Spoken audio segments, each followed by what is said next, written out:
myself Aruna, assistant professor.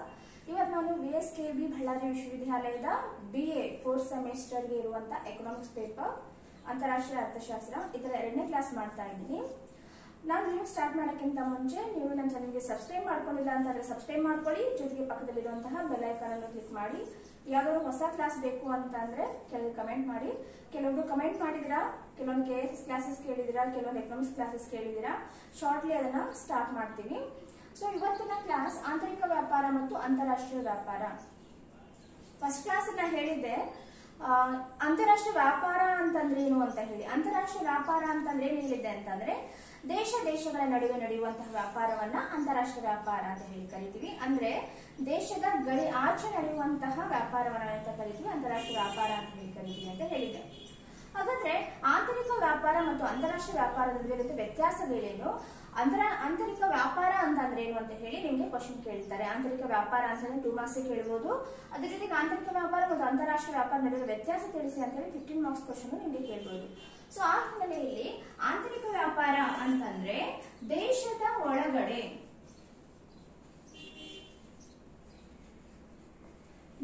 ಒಳಗಡೆ ನಡೆಯುವ ವ್ಯಾಪಾರವನ್ನು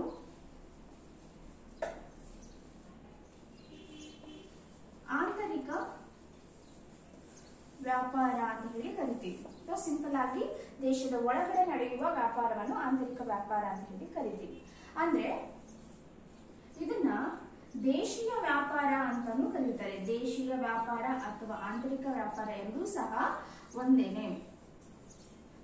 ಒಂದು ದೇಶದ ಇನ್ನೊಂದು ತರ ಹೇಳ್ಬೋದು ಇದನ್ನ, ಒಂದು ದೇಶದ ಗಡಿಯ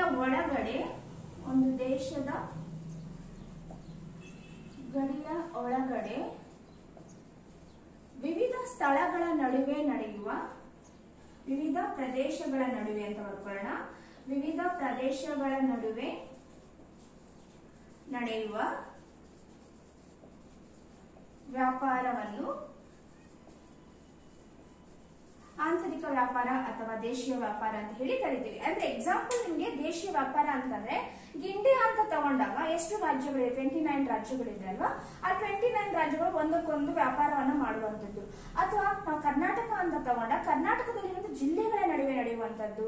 ಯಾವುದೋ ಒಂದು ಜಿಲ್ಲೆ ತಗೊಂಡ ಅಲ್ಲಿ ತಾಲೂಕುಗಳ ನಡುವೆ ಅಂತ ನಡೆಯುವಂತ ವ್ಯಾಪಾರಗಳು, ಒಂದು ಹಳ್ಳಿಗಳನ್ನು ತಗೊಂಡಾಗ ಹಳ್ಳಿಗಳ ನಡುವೆ ನಡೆಯುವಂತ ವ್ಯಾಪಾರ, ಇವೆಲ್ಲವೂ ಸಹ ಏನಾಗುತ್ತೆ ಆಂತರಿಕ ವ್ಯಾಪಾರ ಅಂತ ಹೇಳಿ ಕರಿತೀವಿ. ಅದು ಸ್ಟೇಟ್ ಲೆವೆಲ್ ಇರ್ಬೋದು, ರಾಜ್ಯದ ಸ್ಟೇಟ್ ಲೆವೆಲ್ ಇರ್ಬೋದು, ಅಥವಾ ಜಿಲ್ಲೆಗಳ ನಡುವೆ ಇರುವ ತಾಲೂಕುಗಳ ನಡುವೆ, ಹೋಬಳಿಗಳ ನಡುವೆ, ಹಳ್ಳಿಗಳ ನಡುವೆ ಈ ಒಂದು ವ್ಯಾಪಾರ ನಡುವೆ ಅಂತ ಕರಿತೀವಿ ಆಂತರಿಕ ವ್ಯಾಪಾರ ಅಂತ ಹೇಳಿ ಕರಿತೀವಿ. ದೇಶದ ಒಳಗಡೆ ನಡೆಯುವಂತ ವ್ಯಾಪಾರ ಆಂತರಿಕ ವ್ಯಾಪಾರ ಅಂತ ಹೇಳಿ ಕರಿತೀವಿ. ದೇಶದ ಹೊರಗಡೆ ನಡೆಯುವಂತ ವ್ಯಾಪಾರವನ್ನ ಅಂತಾರಾಷ್ಟ್ರೀಯ ವ್ಯಾಪಾರ ಅಂತ ಹೇಳಿ ಕರಿತೀವಿ. ಕನ್ಫ್ಯೂಷನ್ ಆಗೋದು ಬೇಡ.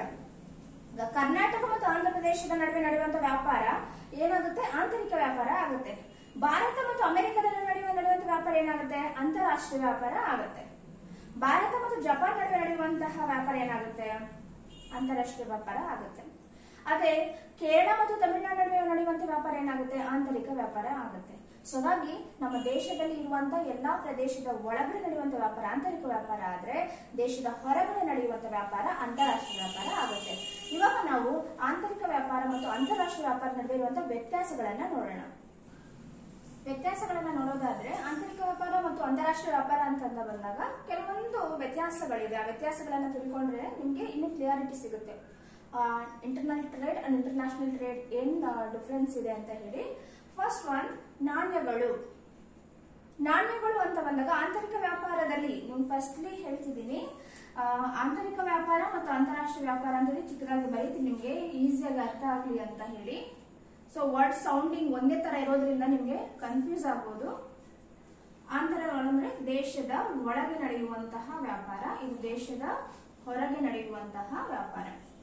ಓಕೆ, ಇಲ್ಲಿ ಫಸ್ಟ್ಲಿ ನಾವು ನಾಣ್ಯಗಳು ಅಂತ ಬಂದಾಗ ಆಂತರಿಕ ವ್ಯಾಪಾರದಲ್ಲಿ ಒಂದೇ ರೀತಿಯ ನಾಣ್ಯಗಳನ್ನ ನೋಡ್ತೀವಿ. ದೇಶದ ಒಳಗಡೆ ಒಂದೇ ರೀತಿಯ ನಾಣ್ಯಗಳನ್ನ ನೋಡ್ತೀವಿ. ಆದ್ರೆ ಅಂತಾರಾಷ್ಟ್ರೀಯ ವ್ಯಾಪಾರದಲ್ಲಿ ಅಂತ ಬಂದಾಗ ವಿವಿಧ ನಾಣ್ಯಗಳನ್ನ ನೋಡ್ತೀವಿ. ಅಂದ್ರೆ ಹಣನ ಬೇರೆ ಬೇರೆ ರೀತಿಯಲ್ಲಿ ನೋಡ್ತೀವಿ. ಎಕ್ಸಾಂಪಲ್, ಆಂತರಿಕ ವ್ಯಾಪಾರ ಅಂತ ತಗೊಂಡಾಗ ಭಾರತ ದೇಶದಲ್ಲಿ ಕರ್ನಾಟಕ ರಾಜ್ಯ ತಮಿಳುನಾಡಿಗೆ ವ್ಯಾಪಾರ ಮಾಡಬೇಕು ಅಂತ ಅಂದಾಗ ನಾವು ಉಪಯೋಗಿಸೋದು ರೂಪಾಯಿನೇ, ಯಾಕಂದ್ರೆ ಅದು ನಮ್ಮ ಇಂಡಿಯನ್ ಕರೆನ್ಸಿ. ನಾವಿವಾಗ ಕರ್ನಾಟಕದವರು ಬೇರೆ ಮಹಾರಾಷ್ಟ್ರದೊಂದಿಗೆ ವ್ಯಾಪಾರ ಮಾಡಲಿ, ಡೆಲ್ಲಿಯೊಂದಿಗೆ ವ್ಯಾಪಾರ ಮಾಡಲಿ, ಅಥವಾ ಈ ಕಡೆ ಇರೋಂಥ ಅಸ್ಸಾಂ ಜೊತೆ ವ್ಯಾಪಾರ ಮಾಡಲಿ, ನಾವು ಬಳಸುವಂತಹ ನಾಣ್ಯ ಒಂದೇ, ಅಂದ್ರೆ ಹಣ ಒಂದೇ, ರೂಪಾಯಿ. ಆದ್ರೆ ಅಂತಾರಾಷ್ಟ್ರೀಯ ವ್ಯಾಪಾರ ಅಂತ ಬಂದಾಗ ಡಿಫ್ರೆನ್ಸ್ ಏನಿರುತ್ತೆ, ಬೇರೆ ರೀತಿಯಾದಂತಹ ಹಣ ಅನ್ನೋದು ಇರುತ್ತೆ. ಎಕ್ಸಾಂಪಲ್, ಭಾರತ ಅನ್ನೋದು ಅಮೆರಿಕದೊಂದಿಗೆ ವ್ಯಾಪಾರ ಮಾಡಿದಾಗ ಅಮೆರಿಕ ದೇಶದ ಡಾಲರ್ ಅನ್ನ ಉಪಯೋಗಿಸಬೇಕು. ಅಮೆರಿಕ ದೇಶ ನಮ್ಮದೊಂದಿಗೆ ವ್ಯಾಪಾರ ಮಾಡಬೇಕು ಅಂದಾಗ ನಮ್ಮ ದೇಶದ ರೂಪಾಯಿಯನ್ನ ಅದು ಕೊಡಬೇಕಾಗತ್ತೆ. ನಾವು ಜಪಾನ್ ದೇಶದೊಂದಿಗೆ ವ್ಯಾಪಾರ ಮಾಡಬೇಕು ಅಂದ್ರೆ ಆ ದೇಶದ ಯೆನ್ ಅನ್ನ ಕೊಡಬೇಕಾಗತ್ತೆ. ಸೊ ಹೀಗೆ ಆ ದೇಶ ಯಾವ ಕರೆನ್ಸಿಯನ್ನ ಹೊಂದಿರುತ್ತೋ ಆ ಕರೆನ್ಸಿಯನ್ನ ನಾವು ಕೊಡಬೇಕಾಗುತ್ತೆ. ಅಂತಾರಾಷ್ಟ್ರೀಯ ವ್ಯಾಪಾರದಲ್ಲಿ ವಿವಿಧ ನೇಷನ್ಸ್ ಇರುತ್ತೆ. ಪ್ರತಿಯೊಂದು ದೇಶನು ತನ್ನದೇ ಆದಂತಹ ನಾಣ್ಯವನ್ನು ಒಳಗೊಂಡಿರುತ್ತೆ, ಅಂದ್ರೆ ಹಣವನ್ನ ಒಳಗೊಂಡಿರುತ್ತೆ. ಆ ಹಣವನ್ನ ನಾವು ಕೊಟ್ಟು ವ್ಯಾಪಾರವನ್ನ ಮಾಡಬೇಕಾಗತ್ತೆ. ನಿಮ್ಗೆ ನೆನ್ಪಿಟ್ಕೋಬೇಕಾಗಿದೆ ಅಂದ್ರೆ ಆಂತರಿಕ ವ್ಯಾಪಾರದಲ್ಲಿ ಒಂದೇ ರೀತಿಯ ಹಣ ಇರುತ್ತೆ, ಆದ್ರೆ ಅಂತಾರಾಷ್ಟ್ರೀಯ ವ್ಯಾಪಾರದಲ್ಲಿ ವಿವಿಧ ರೀತಿಯ ಹಣಗಳನ್ನ ನಾವು ನೋಡ್ತೀವಿ. ನೆಕ್ಸ್ಟ್ ಒನ್, ಉತ್ಪಾದನಾಂಗಗಳ ಚಲನೆ. ಉತ್ಪಾದನಾಂಗಗಳು ಅಂತಂದ್ರೆ ಯಾವುದು? ಭೂಮಿ, ಶ್ರಮ, ಬಂಡವಾಳ ಮತ್ತು ಸಂಘಟನೆ. ಇವುಗಳನ್ನ ನಾವೇನಂತ ಕರಿತೀವಿ? ಉತ್ಪಾದನಾಂಗಗಳು. ತಂತ್ರಜ್ಞಾನ ಇರ್ಬೋದು, ಇವೆಲ್ಲವೂ ಸಹ ಏನು? ಉತ್ಪಾದನಾಂಗಗಳು. ಈ ಉತ್ಪಾದನಾಂಗಗಳು ಭೂಮಿಯನ್ನ ಹೊರತುಪಡಿಸಿ ಇವುಗಳು, ಭೂಮಿ ಅದೇ ಪ್ಲೇಸ್ ಅಲ್ಲಿ ಇರುತ್ತೆ, ನಾವು ಹೋಗ್ಬೇಕಾಗುತ್ತೆ. ಈ ಭೂಮಿಯನ್ನು ಹೊರತುಪಡಿಸಿ ಇವುಗಳು, ಶ್ರಮ, ಬಂಡವಾಳ, ಸಂಘಟನೆ ಆಂತರಿಕವಾಗಿ ಮುಕ್ತವಾಗಿ ಚಲಿಸಬಹುದು. ಕರ್ನಾಟಕದ ಒಬ್ಬ ವ್ಯಕ್ತಿ ತನಗೆ ಮಹಾರಾಷ್ಟ್ರಕ್ಕೆ ಹೋಗಿ ದುಡಿಯಬಹುದು. ಕರ್ನಾಟಕದಲ್ಲಿರುವಂತಹ ಒಬ್ಬ ಇನ್ವೆಸ್ಟರ್ ಮಹಾರಾಷ್ಟ್ರದಲ್ಲಿ ಹೋಗಿ ಇನ್ವೆಸ್ಟ್ಮೆಂಟ್ಸ್ ಮಾಡಬಹುದು, ಬಂಡವಾಳ ಹೂಡಿಕೆ ಮಾಡಬಹುದು. ಸೊ ಇಲ್ಲಿರುವಂತ ಕರ್ನಾಟಕದ ಉದ್ಯಮಿ ದೆಹಲಿಗೆ ಹೋಗಿ ಅಲ್ಲಿ ಉದ್ಯಮವನ್ನು ಸ್ಟಾರ್ಟ್ ಮಾಡೋ ಸಂಘಟನೆ ಮಾಡಬಹುದು. ಅಂದ್ರೆ ಆರಾಮಾಗಿ ಓಡಾಡ್ಬೋದು, ದೇಶದ ಒಳಗಡೆ ಆರಾಮಾಗಿ ಓಡಾಡ್ಬೋದು. ಯಾಕಂತಂದ್ರೆ ಆಲ್ಮೋಸ್ಟ್ ನಮ್ಮ ಸಂಸ್ಕೃತಿ, ಧರ್ಮಗಳು ಎಲ್ಲವೂ ಸಹ ಸೇಮ್ ಇರುತ್ತೆ. ಆಲ್ಮೋಸ್ಟ್ ನಮ್ಗೆ ಪರಿಚಯ ಇರುತ್ತೆ, ನಮ್ಮ ದೇಶದ ಬಗ್ಗೆ ನಮಗೆ ಪರಿಚಯ ಅನ್ನೋದು ಇರುತ್ತೆ. ಆದ್ರೆ ಅಂತಾರಾಷ್ಟ್ರೀಯ ವ್ಯಾಪಾರ ಅಂತ ಬಂದಾಗ ಇವುಗಳ ಚಲನೆ ಮುಕ್ತವಾಗಿರೋ, ಭೂಮಿಯನ್ನು ಹೊರತುಪಡಿಸಿ ಶ್ರಮ, ಬಂಡವಾಳ, ಸಂಘಟನೆ ಬೇರೆ ದೇಶಗಳಿಗೆ ಹೋಗ್ಬೇಕು, ಚಲನೆ ಆಗ್ಬೇಕು ಅಂತಂದ್ರೆ ಕೆಲವೊಂದು ರಿಸ್ಟ್ರಿಕ್ಷನ್ಸ್ ಇರುತ್ತೆ. ಏನ್ ರಿಸ್ಟ್ರಿಕ್ಷನ್ಸ್ ಇರುತ್ತೆ? ವ್ಯಕ್ತಿಗೆ ಹೋಗ್ಬೇಕು ಅಂತ ಅಂದಾಗ ಫೈನಾನ್ಷಿಯಲ್ ಇಶ್ಯೂಸ್ ಬರ್ಬೋದು, ವೀಸಾ ಪ್ರಾಬ್ಲಮ್ಸ್ ಬರಬಹುದು, ಅಂದ್ರೆ ಪರ್ಮಿಷನ್ ಸಿಗದೆ ಇರಬಹುದು. ಮತ್ತೆ ಬಂಡವಾಳವನ್ನು ಹೂಡಿಕೆ ಮಾಡ್ಬೇಕು ಅಂತ ಅಂದ್ರೆ ಅದರದೇ ಆದ ಕೆಲವೊಂದು ರಿಸ್ಟ್ರಿಕ್ಷನ್ಸ್, ನಿರ್ಬಂಧಗಳಿರುತ್ತೆ. ಆ ಭಾಷೆಯ ಸಮಸ್ಯೆ ಇರುತ್ತೆ. ಇಂಥ ಸಂದರ್ಭದಲ್ಲಿ ಅಂತಾರಾಷ್ಟ್ರೀಯವಾಗಿ ಈ ಉತ್ಪಾದನಾಂಗಗಳ ಚಲನೆ ಅನ್ನೋದು ಸಾಮಾನ್ಯವಾಗಿ ಕಷ್ಟಕರ, ಅಷ್ಟು ಈಸಿಯಾಗಿ ಸುಲಭವಾಗಿ ಇರೋದಿಲ್ಲ. ಆದ್ರೆ ಆಂತರಿಕವಾಗಿ ತುಂಬಾ ಈಸಿಯಾಗಿ ನಡೆಯುತ್ತೆ. ನೆಕ್ಸ್ಟ್ ಒನ್, ಮಾರುಕಟ್ಟೆ. ಮಾರುಕಟ್ಟೆ ಅಂತಂದ್ರೆ ಸರಕು ಮತ್ತು ಸೇವೆಗಳನ್ನು ಮಾರಾಟ ಮಾಡುವಂತ ಸ್ಥಳ, ನಿಮ್ಗೆ ಗೊತ್ತಿದೆ. ಈ ಮಾರುಕಟ್ಟೆ ಅಂತ ಬಂದಾಗ ಆಂತರಿಕ ಮಾರುಕಟ್ಟೆ, ಅಂತಾರಾಷ್ಟ್ರೀಯ ಮಾರುಕಟ್ಟೆಗೆ ಏನು ಡಿಫ್ರೆನ್ಸ್ ಅಂತ ಅಂದಾಗ, ಆಂತರಿಕ ಮಾರುಕಟ್ಟೆ ದೇಶದ ಒಳಗೆ ಮಾತ್ರ ಸೀಮಿತ ಆಗಿರುತ್ತೆ. ದೇಶ ಅಂತ ಅಂದ್ರೆ ದೇಶದ ಒಳಗಡೆ ಮಾತ್ರ ಸೀಮಿತ ಆಗಿರುತ್ತೆ. ಅಂತಾರಾಷ್ಟ್ರೀಯ ವ್ಯಾಪಾರ ಅಂತ ಅಲ್ಲ. ಸೋ ಮೆನಿ ನೇಷನ್ಸ್ ಅಂದ್ರೆ ಹಲವು ನೇಷನ್ಸ್ ಅನ್ನೋದಿರುತ್ತೆ. ಆ ಎಲ್ಲಾ ನೇಷನ್ಸ್ ಏನಿರುತ್ತೆ ಅವೆಲ್ಲರ ಮಾರುಕಟ್ಟೆಗಳಲ್ಲಿ ನಮ್ಮ ಸರಕುಗಳನ್ನ ಮಾರಾಟ ಮಾಡಬಹುದು. ನಿಮ್ಗೆ ಇಲ್ಲೊಂದು ಕ್ಲಾರಿಟಿ ಸಿಕ್ಕೋಗುತ್ತೆ. ಏನಂತಂದ್ರೆ ಆಂತರಿಕ ವ್ಯಾಪಾರದಲ್ಲಿ ಮಾರುಕಟ್ಟೆ ತುಂಬಾ ಸೀಮಿತವಾಗಿರುತ್ತೆ, ಆದ್ರೆ ಅಂತಾರಾಷ್ಟ್ರೀಯ ವ್ಯಾಪಾರದಲ್ಲಿ ಅದರ ಸೀಮಿತತೆ ಜಾಸ್ತಿ ಇರುತ್ತೆ. ಮಾರುಕಟ್ಟೆ ತುಂಬಾ ಬ್ರಾಡ್ ಆಗಿ ಡೆವಲಪ್ ಆಗಿರುತ್ತೆ. ಹಾಗಾಗಿ ಅಂತಾರಾಷ್ಟ್ರೀಯ ವ್ಯಾಪಾರದಲ್ಲಿ ಮಾರುಕಟ್ಟೆ ಅನ್ನೋದು ತುಂಬಾ ಬ್ರಾಡ್ ಆಗಿ ಡೆವಲಪ್ ಆಗಿರುತ್ತೆ. ತುಂಬಾ ಅವಕಾಶಗಳಿರುತ್ತೆ. ನಮ್ಮ ಒಂದು ಸರಕಿಗೆ ನಾವು ಅಮೆರಿಕದಲ್ಲಿ ಮಾರಾಟ ಮಾಡಬಹುದು, ಜಪಾನ್ ಅಲ್ಲಿ ಮಾರಾಟ ಮಾಡಬಹುದು. ಆಂತರಿಕ ವ್ಯಾಪಾರ ಅಂತ ಅಂದಾಗ ದೇಶದ ಒಳಗಡೆ ಇರುವಂತ 29 ರಾಜ್ಯಗಳ ಒಳಗಡೆನೆ ನಡಿಬೇಕಾಗಿರುತ್ತೆ. ಆದ್ರೆ ಅಂತಾರಾಷ್ಟ್ರೀಯ ವ್ಯಾಪಾರ ಅಂತ ಅಂದಾಗ ಆ ತರ ಅಲ್ಲ. ಎಷ್ಟು ನೇಷನ್ಸ್ ಇದೆಯೋ ಅಷ್ಟು ನೇಷನ್ ಜೊತೆ ನಾವು ವ್ಯಾಪಾರವನ್ನ ಮಾಡಬಹುದು, ಅವ್ರ ಪರ್ಮಿಷನ್ ಕೊಟ್ರೆ ನಮ್ಗೆ ಅನುಕೂಲ ಆದ್ರೆ. ನೆಕ್ಸ್ಟ್, ರಾಜಕೀಯ ಸ್ಥಿತಿ. ಸೊ ನಿಮ್ಗೆ ಇಲ್ಲಿ ಕನ್ಫ್ಯೂಷನ್ ಆಗಬಹುದು, ಅರ್ಥಶಾಸ್ತ್ರಕ್ಕೂ ರಾಜಕೀಯ ವ್ಯವಸ್ಥೆಗೂ ಎಲ್ಲಿಂದ ಡಿಫರೆನ್ಸ್, ಯಾವ ಸಂಬಂಧ ಅಂತ ಹೇಳಿ. ಸೊ ಆಲ್ಮೋಸ್ಟ್ ನಮ್ಮ ಆರ್ಥಿಕ ನೀತಿಗಳು ನಿಂತಿರೋದು ರಾಜಕೀಯ ವ್ಯವಸ್ಥೆಯ ಮೇಲೆ ಅಂತ ಹೇಳಿ ತಪ್ಪಾಗಲ್ಲ. ಉತ್ತಮ ರಾಜಕೀಯ ವ್ಯವಸ್ಥೆ ಇತ್ತು ಅಂತ ಅಂದ್ರೆ ಹಲವು ದೇಶಗಳು ಡೆವಲಪ್ ಆಗಬಹುದು. ಉತ್ತಮ ರಾಜಕೀಯ ವ್ಯವಸ್ಥೆ ಇಲ್ಲ ಅಂತ ಅಂದಾಗ ಡೆವಲಪ್ ಅನ್ನೋದು ತುಂಬಾ ಕಷ್ಟ ಆಗುತ್ತೆ. ಅಂತ ಸಂದರ್ಭದಲ್ಲಿ ಆಂತರಿಕವಾಗಿ ರಾಜಕೀಯ ವ್ಯವಸ್ಥೆ ಸಾಮಾನ್ಯವಾಗಿ ಒಂದೇ ರೀತಿ ಇರುತ್ತೆ. ಒಂದೇ ರೀತಿಯಾದಂತಹ ಪಕ್ಷ ಪದ್ಧತಿ, ಯಾವ ಪಕ್ಷಗಳಿರುತ್ತೆ, ಅದ್ರ ಜೊತೆಗೆ ಅವುಗಳ ಒಂದು ರಾಜಕೀಯವಾಗಿ ಏನೆಲ್ಲ ನಿರ್ಧಾರಗಳಿರುತ್ತೆ, ನೀತಿಗಳಿರುತ್ತೆ, ಅವು ದೇಶದ ಒಳಗಡೆ ಸಾಮಾನ್ಯವಾಗಿ ಒಂದೇ ರೀತಿ ಇರುತ್ತೆ. ಆದ್ರೆ ಅಂತಾರಾಷ್ಟ್ರೀಯವಾಗಿ ಆ ರೀತಿ ಇರಲ್ಲ. ಕೆಲವು ಪ್ರಜಾಸತ್ತಾತ್ಮಕ ನೇಷನ್ಸ್ ಇರುತ್ತೆ, ಕೆಲವೊಂದು ಕಮ್ಯುನಿಸ್ಟ್ ನೇಷನ್ಸ್ ಇರುತ್ತೆ. ಸೊ ಇಂಥ ಸಂದರ್ಭದಲ್ಲಿ ನಾವು ಅಂತಾರಾಷ್ಟ್ರೀಯ ವ್ಯಾಪಾರದಲ್ಲಿ ರಾಜಕೀಯ ಬೇರೆ ಬೇರೆ ಸ್ಥಿತಿಗಳನ್ನ ನಾವು ಅನುಭವಿಸಬೇಕಾಗುತ್ತೆ. ನಾವು ಪ್ರಜಾಸತ್ತಾತ್ಮಕ ದೇಶಗಳೊಂದಿಗೆ ವ್ಯಾಪಾರ ಮಾಡಬೇಕಾದ್ರೆ ತನ್ನದೇ ಆದಂತಹ ಕೆಲವೊಂದು ರಿಸ್ಟ್ರಿಕ್ಷನ್ಸ್ ಇರುತ್ತೆ. ನಾವು ಕಮ್ಯುನಿಸ್ಟ್, ಸಮಾಜವಾದಿ ಆರ್ಥಿಕತೆಗಳನ್ನು ವ್ಯವಹಾರ ಮಾಡಬೇಕಾದ್ರೆ ಆದಂತಹ ರಿಸ್ಟ್ರಿಕ್ಷನ್ಸ್ ಇರುತ್ತೆ. ರಾಜಕೀಯ ಒಂದು ಕಡೆ ಪ್ರಧಾನಮಂತ್ರಿ ಹೆಚ್ಚು ಪವರ್ಫುಲ್ ಇರ್ತಾನೆ, ಇನ್ನೊಂದು ಕಡೆ ರಾಷ್ಟ್ರಪತಿ ಹೆಚ್ಚು ಪವರ್ಫುಲ್ ಇರ್ತಾರೆ. ಸೊ ಇಂಥ ಸಂದರ್ಭದಲ್ಲಿ ವಿವಿಧ ರಾಜಕೀಯ ಒಂದು ಪರಿಸ್ಥಿತಿಗಳನ್ನ ಎದುರಿಸಬೇಕಾಗುತ್ತೆ. ಬಟ್ ಆಂತರಿಕವಾಗಿ ರಾಜಕೀಯ ಪರಿಸ್ಥಿತಿ ಸಾಮಾನ್ಯವಾಗಿ ಒಂದೇ ರೀತಿಯಾಗಿರೋದನ್ನ ನಾವು ನೋಡ್ತೀವಿ. ನೆಕ್ಸ್ಟ್ ಪಾವತಿ ಶಿಲ್ಕಿನ ಸಮಸ್ಯೆ. ಫಸ್ಟ್ ನೀವು ಪಾವತಿ ಶಿಲ್ಕು ಅಂತಂದ್ರೇನು ಅಂತ ಹೇಳಿ ತಿಳ್ಕೋಬೇಕು. ಪಾವತಿ ಶಿಲ್ಕು ಅಂತಂದ್ರೆ ಒಂದು ದೇಶ ಪ್ರಪಂಚದ ಇತರ ದೇಶಗಳೊಂದಿಗೆ ಮಾಡಿದಂತಹ ಆಮದು ಮತ್ತು ರಫ್ತುಗಳನ್ನು ಒಳಗೊಂಡಂತ ಒಂದು ಪಟ್ಟಿಯನ್ನು ನಾವು ಪಾವತಿ ಶಿಲ್ಕು ಅಂತ ಹೇಳಿ ಕರಿತೀವಿ. ಅಂದ್ರೆ ಭಾರತ ವಿವಿಧ ನೇಷನ್ಸ್ಗಳೊಂದಿಗೆ ವ್ಯವಹಾರಗಳನ್ನ ಮಾಡಿದೆ. ಆಮದು ಮಾಡಿರ್ಬೋದು ಅಥವಾ ರಫ್ತು ಮಾಡಿರ್ಬೋದು. ಆಮದು ಮತ್ತು ರಫ್ತುಗಳನ್ನು ಒಳಗೊಂಡಿರುವಂತಹ ಒಂದು ಪಟ್ಟಿಯನ್ನು ನಾವೇಂತ ಕರಿತೀವಿ? ಪಾವತಿ ಶಿಲ್ಕು ಅಂತ ಹೇಳಿ ಕರಿತೀವಿ. ಇಲ್ಲಿ ಪಾವತಿ ಶಿಲ್ಕಿನ ಸಮಸ್ಯೆ ಅಂತಂದ್ರೆ ಏನು ಅಂತಂದ್ರೆ ಆಮದು ಹೆಚ್ಚಾಗಿದ್ದು ರಫ್ತು ಕಡಿಮೆ ಆಗಿರುವಂತಹ ಸನ್ನಿವೇಶ. ಆಮದು ಹೆಚ್ಚಾಗಿದ್ದು ರಫ್ತು ಕಡಿಮೆ ಆಗಿರುವಂತಹ ಸನ್ನಿವೇಶ ಅಂದ್ರೆ ಬೇರೆ ದೇಶದಿಂದ ತರಿಸಿಕೊಳ್ಳುವಂತಹ ಕ್ವಾಂಟಿಟಿ ಆಫ್ ಗೂಡ್ಸ್ ಜಾಸ್ತಿ ಇರುತ್ತೆ, ರಫ್ತು ಮಾಡುವಂತಹ ಗೂಡ್ಸ್ ಏನಾಗಿರುತ್ತೆ? ಕಡಿಮೆ ಇರುತ್ತೆ. ಆಮದು ಜಾಸ್ತಿ ಇರುತ್ತೆ, ರಫ್ತು ಕಡಿಮೆ ಇರುತ್ತೆ. ಅಂದ್ರೆ ನಮ್ಮ ದೇಶದ ಹಣ ಬೇರೆ ದೇಶಕ್ಕೆ ಹೆಚ್ಚಾಗಿ ಹೋಗ್ತಾ ಇದೆ, ಆದ್ರೆ ಬೇರೆ ದೇಶದಿಂದ ಬರುವಂತಹ ಹಣದ ಪ್ರಮಾಣ ಕಡಿಮೆ ಇದೆ. ನಾವಿವಾಗ ಅಮೆರಿಕಾದಿಂದ 500 ಸೈಕಲ್ ತರಿಸ್ಕೊಂಡು ನಮ್ಮಿಂದ ಕೇವಲ 100 ಸೈಕಲ್ಗಳನ್ನ ರಫ್ತು ಮಾಡ್ತಿದೀವಿ ಅಂತಂದ್ರೆ ನಾವು 500 ಸೈಕಲ್ಗಳು 5,000 ಕೊಟ್ಟಿದೀವಿ ಅಂತಂದ್ರೆ ಇದಕ್ಕೆ 1,000 ರೂಪಾಯಿ ನಮ್ಗಷ್ಟೇ ಬಂದಿದೆ, ನಮ್ಗೆ 1,000 ಅಷ್ಟೇ ಲಾಭ ಆಗಿದೆ. ಹಾಗಾಗಿ ಆಮದುಗಳ ಪ್ರಮಾಣ ಏನಿರುತ್ತೆ? ಹೆಚ್ಚಾಗಿರುತ್ತೆ, ರಫ್ತುಗಳ ಪ್ರಮಾಣ ಕಡಿಮೆ ಇರುವಂತಹ ಸನ್ನಿವೇಶವನ್ನು ನಾವು ಪಾವತಿ ಶಿಲ್ಕಿನ ಸಮಸ್ಯೆ ಅಂತ ಹೇಳಿ ಕರಿತೀವಿ. ಸೊ ನಾನು ಅವಾಗಲೇ ಹೇಳಿದೆ, ಒಂದು ದೇಶ ಪ್ರಪಂಚದ ಇತರ ದೇಶಗಳೊಂದಿಗೆ ನಡೆಸುವಂತಹ ವ್ಯಾಪಾರದ ಪಟ್ಟಿ ಅಂತ. ಆಂತರಿಕ ವ್ಯಾಪಾರ ಅಂತ ಬಂದಾಗ ಪಾವತಿ ಶಿಲ್ಕಿನ ಸಮಸ್ಯೆನೇ ಇಲ್ಲ. ಯಾಕೆ ಇಲ್ಲ ಪಾವತಿ ಶಿಲ್ಕಿನ ಸಮಸ್ಯೆ? ಆಮದಾದ್ರೂ ನಮ್ಮ ದೇಶದಲ್ಲೇ ಆಗ್ತಾ ಇದೆ, ರಫ್ತಾದ್ರೂ ನಮ್ಮ ದೇಶದಲ್ಲೇ ಆಗ್ತಾ ಇದೆ. ರಾಜ್ಯಗಳ ನಡುವೆ ನಡೆದಾಗ ಆ ಹಣ ಬೇರೆ ಎಲ್ಲೂ ಹೋಗ್ತಾ ಇಲ್ಲ, ಹೊರಗಡೆ ಹೋಗ್ತಾ ಇಲ್ಲ, ದೇಶದ ಒಳಗಡೆ ನಡೀತಾ ಇದೆ. ಅಂದ್ರೆ ರಾಜ್ಯದ ನಡುವೆ ನಡೀತಾ ಇದೆ, ವ್ಯಕ್ತಿಗಳ ನಡುವೆ ನಡೀತಾ ಇದೆ. ಈಗ ಕರ್ನಾಟಕದವರು ತಮಿಳುನಾಡಿಂದ ಏನೋ ತರಿಸ್ಕೊಂಡ್ರು, ಅವ್ರಿಗೆ ಹಣ ಕೊಟ್ಟರು ಅಂತಂದ್ರೆ ದೇಶದ ಹೊರಗಡೆ ಬಿಟ್ಟು ಹೋಗಿಲ್ಲ, ಅದು ದೇಶದ ಒಳಗಡೆನೆ ಇದೆ. ಹಾಗಾಗಿ ಪಾವತಿ ಶಿಲ್ಕಿನ ಸಮಸ್ಯೆ ಅನ್ನೋದು ಆಂತರಿಕ ವ್ಯಾಪಾರದಲ್ಲಿ ಇರೋದಿಲ್ಲ. ಆದ್ರೆ ಅಂತಾರಾಷ್ಟ್ರೀಯ ವ್ಯಾಪಾರದ ಪಾವತಿ ಶಿಲ್ಕಿನ ಸಮಸ್ಯೆ ಇದೆ. ಹಾಗಾದ್ರೆ ಭಾರತ ಪಾವತಿ ಶಿಲ್ಕಿನ ಸಮಸ್ಯೆ ಎದುರಿಸ್ತಾ ಇದೆಯಾ ಅಂತಂದ್ರೆ ಖಂಡಿತ ಎದುರಿಸ್ತಾ ಇದೆ. ನಮ್ಮ ಆಮದುಗಳು ಹೆಚ್ಚಾಗಿದೆ, ರಫ್ತುಗಳ ಪ್ರಮಾಣ ಕಡಿಮೆ ಇದೆ. ಆದ್ರೆ ಇಂಡಿಪೆಂಡೆಂಟ್ ಟೈಮ್ ಅಲ್ಲಿ ನಮ್ಮ ರಫ್ತುಗಳ ಪ್ರಮಾಣ ತುಂಬಾ ಕಡಿಮೆ ಇತ್ತು, ಬಟ್ ನಾವು ರಫ್ತಿನ ಪ್ರಮಾಣ ಹೆಚ್ಚಾಗಿದೆ ಅಂತಾನೆ ಹೇಳಬಹುದು. ನೆಕ್ಸ್ಟ್ ಒನ್ ಸಾರಿಗೆ ವೆಚ್ಚ. ಸಾರಿಗೆ ವೆಚ್ಚ ಅಂತ ಬಂದಾಗ ಆಂತರಿಕ ವ್ಯಾಪಾರದಲ್ಲಿ ದೇಶದ ಒಳಗಡೆ ಸುತ್ತೋದ್ರಿಂದ ಸಾಮಾನ್ಯವಾಗಿ ಸಾರಿಗೆ ವೆಚ್ಚ ತುಂಬಾ ಕಡಿಮೆ ಇರುತ್ತೆ. ಆದ್ರೆ ಅಂತಾರಾಷ್ಟ್ರೀಯ ವ್ಯಾಪಾರದಲ್ಲಿ ಹಾಗಲ್ಲ. ಅಂತಾರಾಷ್ಟ್ರೀಯ ವ್ಯಾಪಾರ ದೇಶಗಳ ನಡುವೆ ನಡೆಯಬೇಕಾಗಿರೋದ್ರಿಂದ ಸಾರಿಗೆ ವೆಚ್ಚ ಸಾಮಾನ್ಯವಾಗಿ ಹೆಚ್ಚಾಗಿರುತ್ತೆ. ಸಾರಿಗೆ ವೆಚ್ಚ ಆಂತರಿಕವಾಗಿ ಕಡಿಮೆ ಇರುತ್ತೆ, ಆದ್ರೆ ಅಂತಾರಾಷ್ಟ್ರೀಯವಾಗಿ ತುಂಬಾ ಹೆಚ್ಚಾಗಿರುತ್ತೆ. ನೆಕ್ಸ್ಟ್ ನಿಯಂತ್ರಣ ಮತ್ತು ನಿರ್ಬಂಧಗಳು. ಯಾವುದ್ರ ಮೇಲೆ ನಿಯಂತ್ರಣ ಮತ್ತು ನಿರ್ಬಂಧಗಳು ಅಂತಂದ್ರೆ ವ್ಯಾಪಾರದ ನಡುವೆ ನಿಯಂತ್ರಣಗಳು ಮತ್ತು ನಿರ್ಬಂಧಗಳು. ಸಾಮಾನ್ಯವಾಗಿ ಆಂತರಿಕ ವ್ಯಾಪಾರದಲ್ಲಿ ಈ ಒಂದು ನಿಯಂತ್ರಣ ನಿರ್ಬಂಧಗಳು ಇರೋದಿಲ್ಲ. ದೇಶದ ಒಳಗಡೆ ನಡೆಯೋದ್ರಿಂದ ಯಾವುದೇ ನಿಯಂತ್ರಣ ಮತ್ತು ನಿರ್ಬಂಧಗಳು ಅಷ್ಟಾಗಿರೋದಿಲ್ಲ.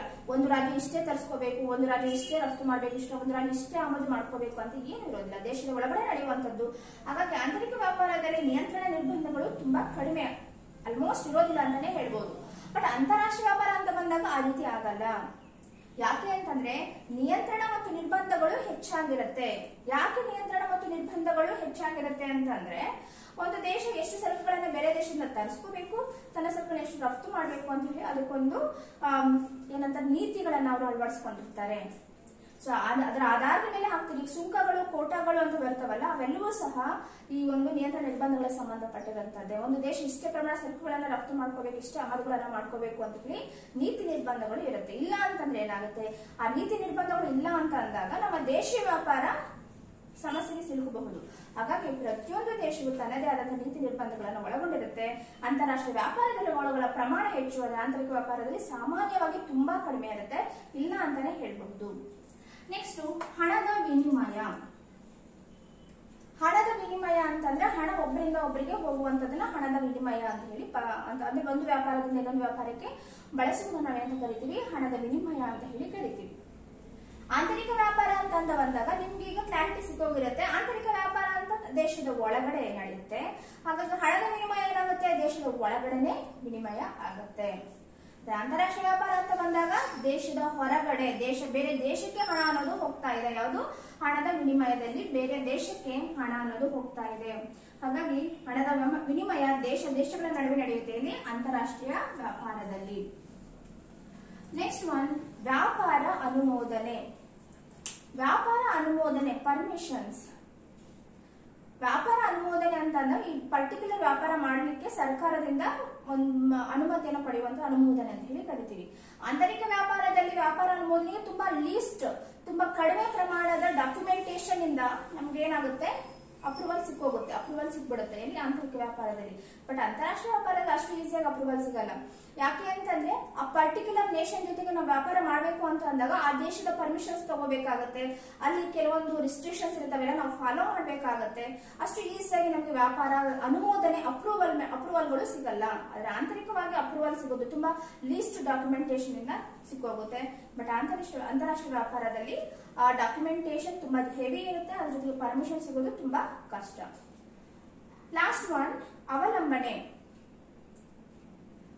ಈ ಆಂತರಿಕ ವ್ಯಾಪಾರ ಮತ್ತು ಅಂತಾರಾಷ್ಟ್ರೀಯ ವ್ಯಾಪಾರದಲ್ಲಿ ಎಲ್ಲಿ ಅವಲಂಬನೆ ಇರುತ್ತೆ ಅಂತ ನಾವು ನೋಡ್ಬೇಕಾಗತ್ತೆ. ಆಂತರಿಕ ವ್ಯಾಪಾರದಲ್ಲಿ ಸಾಮಾನ್ಯ ನಾವು ಸ್ವಾವಲಂಬನೆಯನ್ನ ನೋಡ್ತೀವಿ. ಏನಂದ್ರೆ ನಮ್ಮ ದೇಶದ ಒಳಗಡೆ ನಡೀತಾ ಇರೋದ್ರಿಂದ ನಾವು ಯಾವುದೇ ಒಂದು ದೇಶದ ಮೇಲೆ ಡಿಪೆಂಡ್ ಆಗಿರಲ್ಲ. ರಾಜ್ಯಗಳ ನಡುವೆ ಡಿಪೆಂಡ್ ಆಗಿರ್ಬೋದು, ಬಟ್ ಅದು ನಮ್ಮ ದೇಶದ ಒಳಗಡೆ ಇರೋದ್ರಿಂದ ಅದು ಸ್ವಾವಲಂಬನೆಯ ಸಂಕೇತ. ನಮ್ಮ ದೇಶದ ಒಳಗಡೆ ನಡೆಯುವಂತ ವ್ಯಾಪಾರ ನಮ್ಮ ಸ್ವಾವಲಂಬನೆಯ ಸಂಕೇತ. ಆದ್ರೆ ಅಂತಾರಾಷ್ಟ್ರೀಯ ವ್ಯಾಪಾರ ಹಾಗಲ್ಲ. ದೇಶಗಳ ನಡುವೆ ನಡೆಯುವುದರಿಂದ ಅವಲಂಬನೆ ಅನ್ನೋದು ಕ್ರಿಯೇಟ್ ಆಗುತ್ತೆ. ದೇಶಗಳ ನಡುವೆ ನಡೆಯುವುದರಿಂದ ಅವಲಂಬನೆ. ಈಗ ನಾವು ವ್ಯಾಪಾರ ಮಾಡ್ತಾ ಇದೀವಿ ಬೇರೊಂದು ದೇಶದೊಂದಿಗೆ, ಒಂದು ದೇಶದಿಂದ ಈರುಳ್ಳಿ ತರಿಸ್ಕೊಳ್ತಿದೀವಿ, ಸಕ್ಕರೆ ತರಿಸ್ಕೊಳ್ತಿದೀವಿ, ಕಬ್ಬಿಣ ತರಿಸ್ಕೊಳ್ತಿದೀವಿ, ಅಥವಾ ಎಲೆಕ್ಟ್ರಾನಿಕ್ಸ್ ತರಿಸ್ಕೊಳ್ತಿದೀವಿ, ಮೆಷಿನ್ ತರಿಸ್ಕೊಳ್ತಿದೀವಿ ಅಂತ ಅಂದಾಗ ನಾವು ಅದು ಪರ್ಟಿಕ್ಯುಲರ್ ದೇಶದ ಮೇಲೆ ಅವಲಂಬನೆ ಆಗಿದೀವಿ ಅಂತಾನೆ ಅರ್ಥ. ಸೊ ಹಾಗಾಗಿ ಅಂತಾರಾಷ್ಟ್ರೀಯ ವ್ಯಾಪಾರದಲ್ಲಿ ಅವಲಂಬನೆ ಕಂಡು ಬರುತ್ತೆ, ಆದ್ರೆ ಆಂತರಿಕ ವ್ಯಾಪಾರದಲ್ಲಿ ಸ್ವಾವಲಂಬನೆ ಕಂಡು ಬರುತ್ತೆ. ಸೊ ಇವತ್ತಿಗೆ ಇಷ್ಟು ಕ್ಲಾಸ್. ನಿಮ್ಗೆ ಆಕ್ಚುಲಿ ಕ್ಲಾಸ್ ಮಾಡ್ಬೇಕಾದ ಅಂತಾರಾಷ್ಟ್ರೀಯ ವ್ಯಾಪಾರಕ್ಕೆ ಸಂಬಂಧಪಟ್ಟಂತೆ ಕೆಲವೊಂದು ಡೌಟ್ಸ್ ಅನ್ನೋದು ಕ್ರಿಯೇಟ್ ಆಗಿರುತ್ತೆ. ಸೊ ಆ ಎಲ್ಲಾ ಡೌಟ್ಸ್ ಏನಾದ್ರು ಇತ್ತು ಅಂತಂದ್ರೆ ಕಮೆಂಟ್ ಮಾಡಿ, ಅದಕ್ಕೆ ಸಂಬಂಧಪಟ್ಟಂತೆ ನಾನು ನಿಮ್ಗೆ ಅದಕ್ಕೆ ಕ್ಲಾರಿಫೈ ಮಾಡೋದಕ್ಕೆ ನೆಕ್ಸ್ಟ್ ವಿಡಿಯೋಸ್ ಅನ್ನ ಮಾಡ್ತಾ ಇರ್ತೀನಿ. ಸಾಮಾನ್ಯವಾಗಿ ಒಂದಿನಕ್ಕೆ ಒಂದು 10 or 15 ಕಮೆಂಟ್ಸ್ ಡಿಫ್ರೆಂಟ್ ವಿಡಿಯೋಸ್ಗೆ ಬರ್ತಾನೆ ಇದೆ. ಕೆಲವೊಂದಕ್ಕೆ ನಾನು ರಿಪ್ಲೈ ಮಾಡಿರ್ತೀನಿ, ಕೆಲವೊಂದು ರಿಪ್ಲೈ ಮಾಡೋದಕ್ಕಾಗಲ್ಲ, ಬಟ್ ನೋಡಿರ್ತೀನಿ ವಿಡಿಯೋಸ್. ಅದ್ರ ಜೊತೆಗೆ ತುಂಬಾ ಚೆನ್ನಾಗಿ ರೆಸ್ಪಾಂಡ್ ಮಾಡ್ತಾ ಇದ್ದೀರಾ ವಿಡಿಯೋಸ್ಗೆಲ್ಲ. Thank you very much.